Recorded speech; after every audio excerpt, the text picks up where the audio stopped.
Kicks, elbows, knees. But these are only 6 of the 8 limbs. The kick is a fundamental strike in Muay Thai. Like the jab in Western boxing, the kick is the long-range weapon of the sport. The kick's power comes from the torque generated by the rotation of the hips. It's the same principle that cracks a whip. Turning the hips just a few degrees forces the foot to travel a much greater distance and creates a lot of speed as it does. The longer the leg and quicker the rotation, the faster the kick. And unlike karate, Muay Thai fighters are also taught to strike with the hard bone of the shin.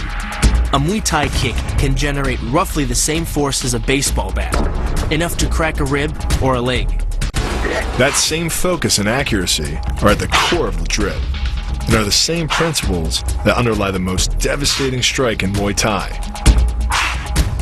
Basically, it works like a point of a knife.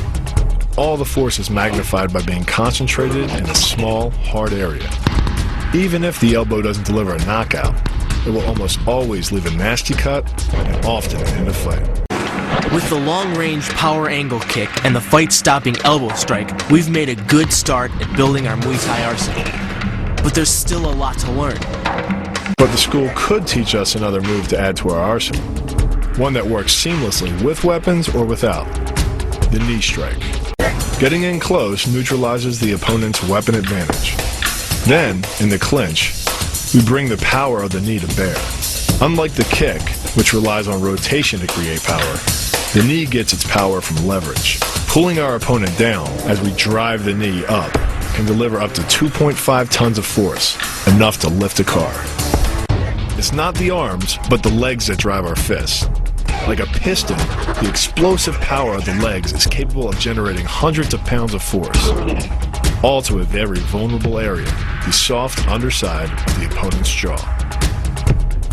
Like the Hanuman move, the flying knee relies on the explosive power of the legs. But rather than spread the power of our blow over 2 fists, it concentrates it into the spear point of the knee and combines it with the force of gravity. It's the equivalent of hitting our opponent in the chest with a sledgehammer. Kicks, elbows, knees. But these are only 6 of the 8 limbs.